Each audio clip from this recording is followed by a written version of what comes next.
التعاون. المسألة الأخيرة التي أريد أن أتدخل فيها هي قضيتنا الوطنية.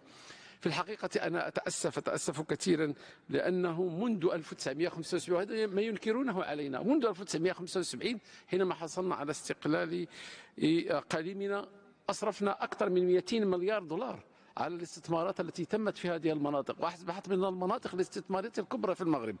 وذلك ليس صدقة منا، بأنه من خلال مسؤوليتنا تجاه شعبنا ومسؤوليتنا تجاه، ولكن أتأسف أن يكون جزء من شعبنا وأشخاص من جنوب الصحراء ما زالوا على شكل رهائن في دولة أخرى ويستغلون لخلق أزمة سياسية وأزمة دولية تمس بالسلم والأمن الدوليين.